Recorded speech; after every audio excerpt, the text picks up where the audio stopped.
Hey everyone, welcome to another edition of The Bullet. My name is Paul Lathrop. I'm the Deputy Director of New Media for the Second Amendment Foundation. Joining me today for his usual Thursday afternoon slot, Mike Piwiwarski from the Rundown and Arms Room Radio. Mike, it looks like your normal set isn't where you're at. It looks like you're backstage at the Oscars. Are you going to plan on slapping anybody today or something?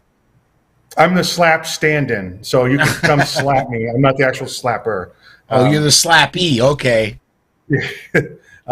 Yeah, Paul didn't make it home to the home studio today with all the refreshments on the wall, but back here, those are all the different airline logos that come through this facility. I happen to be at work here in my office at work, so we'll make it happen. All right, very cool. Getting social media hooked up here. And while I do that, I want to remind everybody that you can interact with us. Just comment on either the live Facebook or YouTube videos. Or if you're on Twitter, that's actually the fastest way to get a hold of us, is if you tweet with the hashtag Bullet Podcast. That'll get to us right away, and I'll get your comment on the air. As soon as I load up, there we go. We're all set. So let's get started.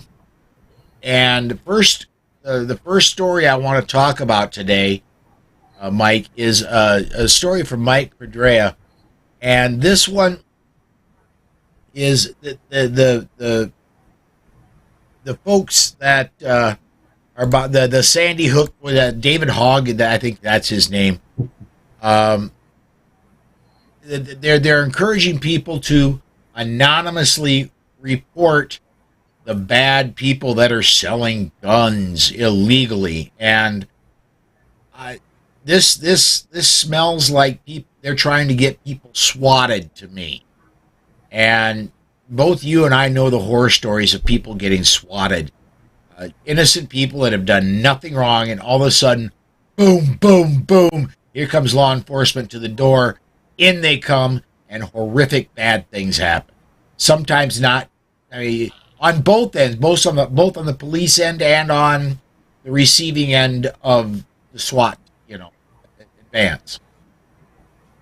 Yeah. This story written by Dave Codre, who is one of my favorites. I know Dave, and Dave was one of the guys also responsible for exposing the Fast and Furious ATF debacle. So it's when you see Dave, it's a well-researched piece of writing there. So first off, this Hogg kid, have we not had enough of him?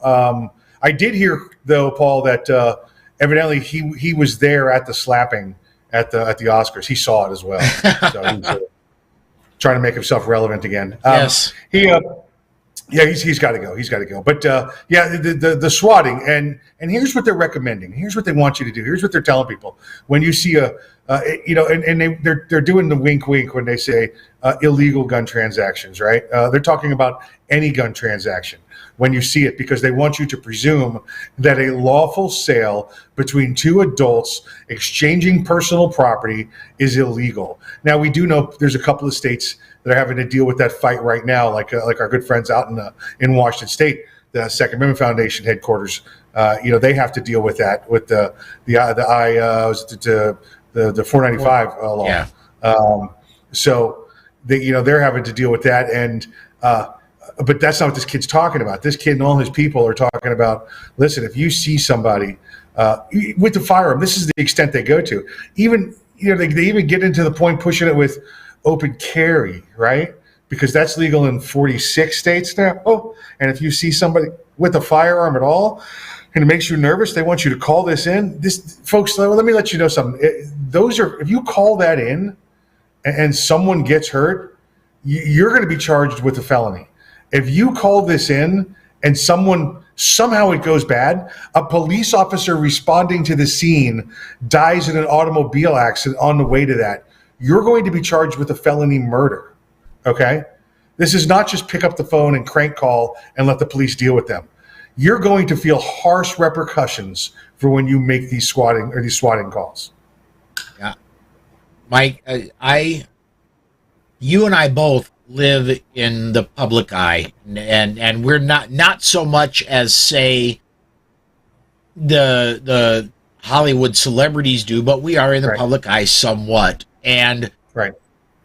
I would be lying if I didn't say I was a little bit nervous about getting swatted. I thought, how easy would it be for somebody? I make it publicly known that I live in Sioux Falls, South Dakota. I live in a free state. I would imagine somebody that does a good amount of research could find out where my UPS box is, because I put everything that goes that's visible on the web goes to a UPS store box, but I do not live there. I imagine a detective could find out where I actually live, and somebody call in and say that, Lathrop's doing something nuts. You better go, take care of it. And then all of a sudden the police show. I legitimately have feared that in the past. Well, listen, and Paul, I feared. What about when we go to major events? We go to SHOT Show, we go to the NRA convention. But what about we go to the smaller events, the less well-known events? That's the place where that stuff can happen. That's where I worried about it. When we go to a gun rights policy conference, or when we go to a training event in Detroit, or an open carry rally in North Florida, those are the ones I worry about, because it doesn't have the national attention, and maybe the local law enforcement's not aware of it.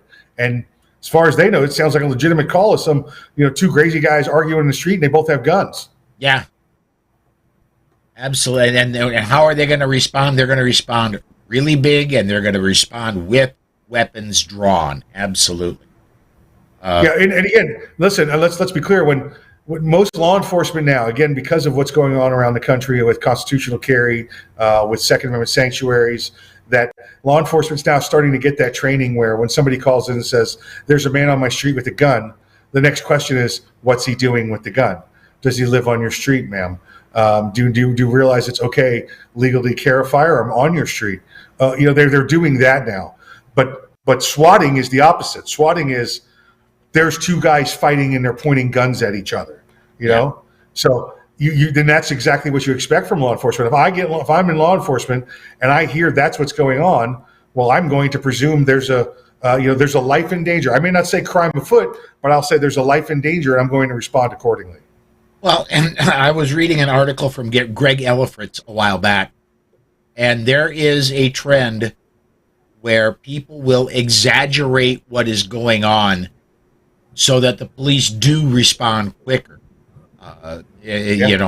And so what may have been an average response turns into what in medical and police call code 3 response.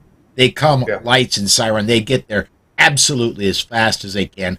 The adrenaline's pumping, and they are in absolute A1 response mode. And so then that instantly is, that's inherently dangerous when they're doing that. And listen, that's the most dangerous time for law enforcement. That's it. It's not, it's not going to shooting scenes. It's not domestic violence. It's not working traffic accidents. It's in response to emergency calls. That's where it happens. Yep. Get a comment in here real quick, referring to our kidding around as we just came on the air. Charlie Chambers says Will Smith and Alec Baldwin co-star in a new movie called Slapshot. Yeah, that would be funny if the movie Slapshot wasn't such a great classic comedy in the first place. I honestly have never. I'm aware of the movie, just never seen it. So well, that's it. Let's take a 90-minute break. You can get back to me after that, and we'll continue the show. All right. Well, that would actually require me going and getting it and then watching it.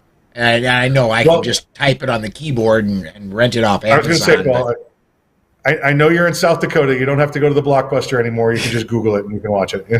Isn't there? I think there's just one Blockbuster left, and it's in Alaska. But anyway,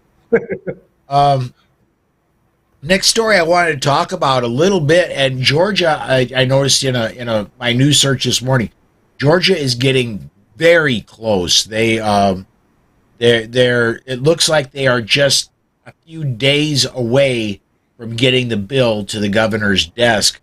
The Senate, excuse me, let me Yeah, it's cleared. It's cleared the House now, or no, I'm sorry. I think it's cleared their Senate, or is it the other way around? No, it's cleared the House, and now it's to go back to the Senate for fine tuning. Yeah, A couple of word changes, and they're not talking about major policy changes. We're not talking about eliminating anything. They're just talking about cleaning it up a little bit. Getting it to more grammatically correct. And Governor Kemp has already said he's going to sign it. He's going to sign it. So that will be. State to 25, and that could be as early as tomorrow or next week, Paul. That happens. So I would expect it next week. Yeah. Now let me ask you this: How about the dark horse coming back for the next round? Maybe be the 25th with the state of Florida. Have you seen this? Yeah. I seen that Governor DeSantis called for a special session for the legislature. Now, there were several reasons he wanted it, but the expressed reason was to get permitless carry passed. And we have to, right, in Florida, we have to address the issue of legislative boundaries and congressional boundaries. We have to. It's been going back and forth for 12 years now in Florida. Florida brought it up to 12 years ago under we voted in as under state referendum, so that our boundaries are more along the lines of geographical areas or counties or city locations, to make it community elected people rather than districts aligned for race. And again, that served a purpose, Paul, 40, 50 years ago when there were Klansmen standing outside of voting booths. All right, sure. We don't have that anymore. So it's time to start representing your communities again. Well, it was very strange. I think you and I may have even mentioned this. DeSantis really didn't say anything when constitutional carry didn't pass. He didn't say anything when a lot of Second Amendment stuff didn't pass. I've used the comparison a couple times.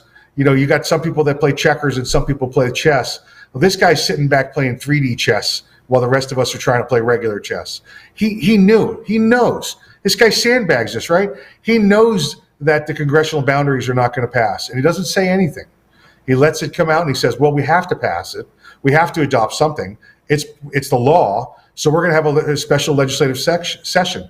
Oh, and by the way, I'm bringing back up constitutional carry. And if any of you guys want to play on the congressional boundaries, guess what we're going to talk about? I like it. And yep. I'm wondering if, and it's okay with me if he's doing this. I'm wondering if he isn't using this to bolster his presidential what am I trying to say? His resume, his acumen. Yeah. Listen, this is wheeling and dealing like we haven't seen since a guy with orange hair was in office. Okay, this is some high level wheeling and dealing this guy's doing. And again, we sat back and went, yeah, he's not going to call a special session for constitutional carry, so he ignores the congressional map thing, knowing that'll trigger a new session, and then brings this back up. Remember, we had a bunch of Republicans that didn't vote and would not bring constitutional carry to the floor. Well, they're key players in this congressional redistricting, so they're going to have to. Governor's going to just lay it down and go, you want to touch this one? You got to touch that one first. Yeah, I absolutely love it. And we'll Captain Florida. We call him Captain Florida. What the session starts the middle of April, and is there? I don't remember off the top of my head. I think it's a 6-week session. Is that right? Yeah, it's a minimum 6 week. I mean, they will have to solve constitutional carry. That's the law in Florida. They have to, not constitutional carry. I'm sorry, congressional districting. That must be solved. They must vote on something. Even if they vote on something that inevitably will end up being unconstitutional, they must come to a consensus and vote on something. He will hold them in session until they give him a product. Okay. All right. And so we can look at, so if Georgia goes 25, that would mean Florida maybe 26. And let's not rule out Nebraska sneaking in there at 25 or 26. They are looking at this coming week is when their legislature has said they're going to finally work on the final part of permitless carry for Nebraska. Right. Great. That's one of them states. It's just like, Paul, it reminds me where you are, Nebraska, in God's country out there. How is it already not, the only way I can think is the only reason it's not constitutional carry is because everybody just carries everywhere and it's okay. But I know that's not true. I got one word for you, man. Omaha. Yeah. Listen, it seems like every state's got one of those, right? Well, there is that. I got two bits, one bit of not good news and one bit of good news as we go further on in the show. Though not so good news, Maryland it is getting closer, and it looks like they're going to ban homemade firearms. The General Assembly passes and I prefer the term homemade firearms, but they call it ghost guns. They passed a ghost gun bill. This is SB 37. It already passed the Senate, so now you're going to have to get Maryland residents. You're going to have to get a hold of your governor. Tell him that you want him to veto SB 37. Yeah, listen, with the anchor. Listen, every state's got that city, right? Well, with their anchor like Baltimore. Turning into, and we all know what the last president called it. I won't say it here because I know children are listening to us. Right. But it's a crap hole. Let's not worry about the crime in there. Let's not worry about the actual, felons using firearms to commit crimes. Let's not worry about anything along. Let's not worry about, African American on African American violence going on in the city there. I mean, they're brewing a new Chicago is what they're doing in Baltimore, and they're doing nothing about it. But you know what? This might work, Paul, because now we won't have any untraceable guns. Untraceable. I love it. They're these homemade untraceable firearms because they're invisible. They don't have rifling. They don't have fingerprints on them. The firing pins don't leave impressions. None of that. They have no unique characteristics whatsoever that would lead you to identify them. I think you and I have even said this before. It's the Glock 7. Exactly right. What they mean when they say untraceable is unregisterable firearms. They can't register them, which means they can't later come and confiscate them. It has nothing to do with with it being untraceable. It's unregisterable. Because let's be honest about this. If you fire a bullet out of a rifle barrel, and you can then, once you get a hold of that firearm, you can connect the two. That can be traced. It can be proven that this bullet was fired from this barrel. You can trace. It's just that if it's not registered, they have to actually come up with the firearm first. They actually have to do police work. Exactly right. Exactly right. And remember, Maryland's one of them cities that has every gun on file, every registered firearm on file. So they want to add these to it. God forbid we let you exercise your rights. You exercise your constitutional rights, your God-given enumerated rights. Mm. And then and we're going to get to comments here in a little bit. One positive news believe it or not, we're getting good news out of California. The good news out of California is that, and I believe you and I know I've talked about it. I think I talked about it with you, Mike. And that is, there was a bill that was in front of the legislature. It was going to require parents to inform schools if they owned a gun in their home. And that died in committee. It's not going to happen.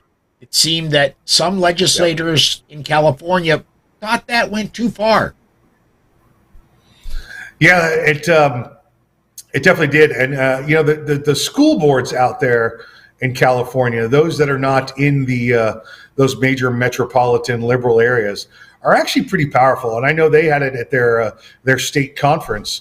I was talking to one of the school board members. It was a big deal when they had their annual school board member state conference. So school board members from all different regions got together, and that was one of the things they talked about. And that was another intrusion on the learning process, and how many of the teachers were enough. we're not even back into schools without masks yet. What are you trying to do to us? Can we get back to actually teaching before you take away more time from us? Yeah, 100%. Let me get this up here.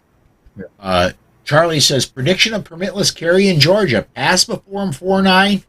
Charlie, if I were to get my crystal ball out here and get it all good and shined up, I'm going to say by this time, by the next time Mike and I are on the air, Thursday of next week, we're going to know what happens for sure. And I think we're going to have it in Georgia. It's going to have been passed and signed by 1 week from today, which would be the 6th.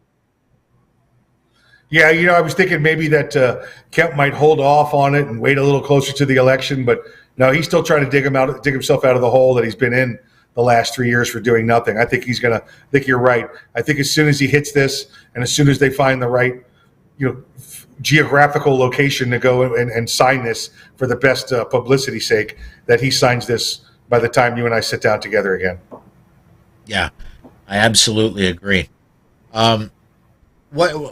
That's the stories. We're 21 minutes in, so we got 9 minutes left, and we've covered the stories I wanted to talk about today.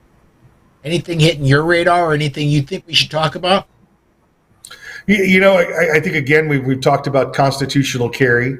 I think what did I see? New Hampshire just passed in their House sanctuary state status, so we'll see what happens there. We know that Utah just passed it this week also.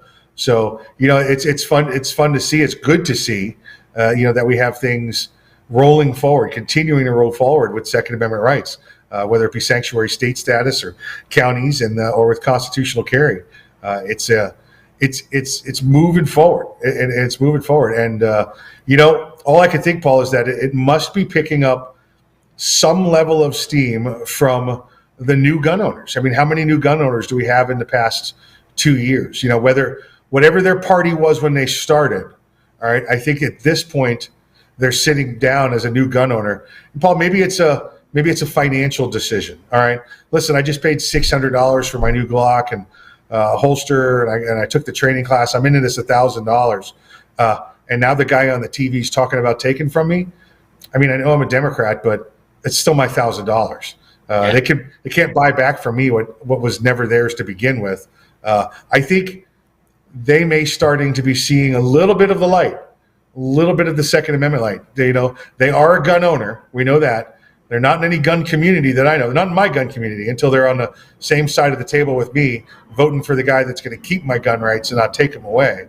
So I think, Paul, there's some light here. I think we're starting to see with the advent of sanctuary counties and states rolling constitutional carry, rolling without giant objection. I think those gun owners that were in the middle or on the left over the past 2 years might be helping push.